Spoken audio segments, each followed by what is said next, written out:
But we'll open up with the Busch Series at Gateway International in Madison, Illinois. 42 drivers trying to beat each other, all of them trying to beat the Heat. The Heat won. If only the Crazy Daisy Sprinkler Company would have sponsored a car. Heat relief in short supply. Buckets of ice to keep the crewmen cool. Extra hoses to suck out the hot air.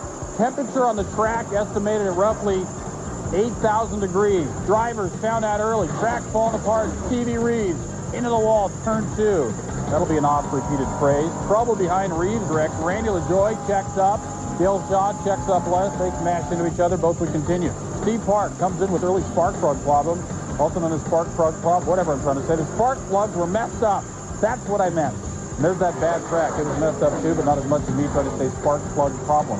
Robert Presley avoids the bottom grooves, goes high into the gravel, slides up into the wall, starts a chain reaction. Dale Earnhardt Jr., he's taken out. He was in his third start of the season. There's the gravel in turn 2 that made people do this. Dick Trickle, turn 2 wall. He's been top 5 material at the time. Track crumbling apart, brought out 14 cautions.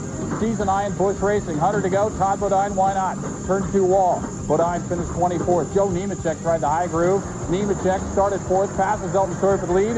Then Nemechek radios that his car had a bit of a push. His crew radios back and says, "You're about to crash into the turn 2 wall." And he did, right there. Not good. Nemechek finished 29th.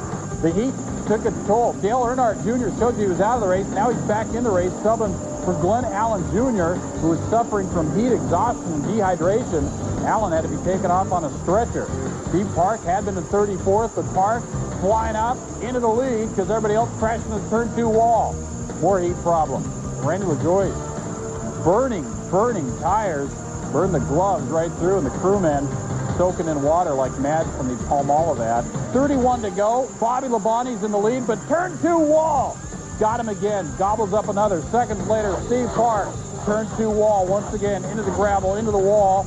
Randy LaJoie, he was limping home in 17th. Todd Bodine gives him a little bit of help, and that's nice of him because he's chasing him for the points lead. Remember Friday, Elliott Sadler crashed his primary car before qualifying. Saturday morning, changed motor and brakes, had the lead with 5 to go. His challenger, Kevin LePage, but he's out of gas.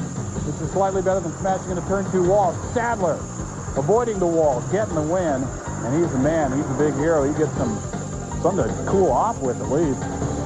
That's 2 straight for Elliott Sadler and 3 this season. Jason Keller ran second. Dale Shaw got up for third, putting 3 Chevys across the line at the top. In fact, Elton Sawyer is the only Ford listed in the top 12. He was just ahead of Mike McLaughlin.